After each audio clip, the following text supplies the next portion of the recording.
میں ایک واقعہ سناتا ہوں کہ ایک شخص تھا جو اپنی والدہ کی خدمت کرتا تھا. اب وہ نیک بھی تھا لیکن حج کرنے کی نوبت آئی. وہ بار بار اپنی والدہ سے کہتا تھا کہ مجھے حج کرنے کی اجازت دے دیجئے، مجھے حج کرنے جانا ہے. والدہ نے کہا بیٹا نہیں، میری خدمت کون کرے گا.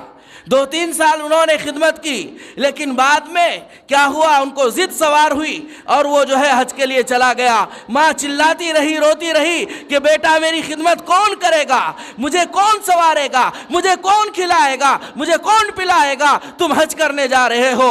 بیٹا حج کرنے جب چلا جا رہا ہے اور راستے میں ماں یہاں رو رہی ہے. اتفاق سے وہ بیٹا جا رہا تھا، راستے میں ایک مسجد پڑی اور مسجد میں وہ نماز پڑھنے کے لیے گیا ہے اور اتفاق سے جس مسجد میں گیا ہے، جس بستی میں گیا ہے، اس بستی میں چوری ہو گئی. لوگوں نے چور کو تلاش کرنا شروع کر دیا کہ آخر چور کہاں ہے. دیکھا کہ ایک آدمی یہ مسجد میں نفل نماز پڑھ رہا ہے.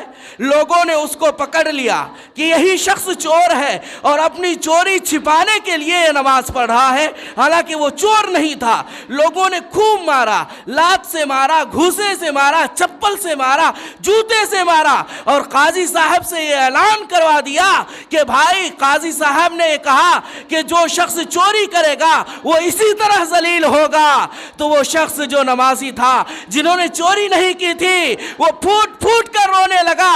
انہوں نے کہا قاضی صاحب یہ اعلان مت کرائیے کہ میں نے چوری کی ہے، بلکہ یہ اعلان کرائیے کہ جو ماں باپ کا نافرمان ہوتا ہے وہ اسی طرح ذلیل ہوتا ہے، اسی طرح زتے کھاتا ہے، اسی طرح رسوا اور لوگوں کے سامنے شرمندہ ہوتا ہے. گیا تھا کہاں؟ حج کرنے جا رہا تھا، مبارک سفر پہ جا رہا تھا، لیکن ماں باپ کی بات نہیں مانی، ماں اللہ کی بات نہیں مانی، اس لیے وہ ذلیل ہو گیا. اس لیے اگر ہمارے والدین زندہ ہیں تو ان سے دعائیں لیجئے. اگر ان کو پریشان کریں گے تو اللہ تبارک و تعالی نہ تو دنیا بنائیں گے اور نہ ہی آخرت سنواریں گے، بلکہ ہلاک و برباد کر دیں گے.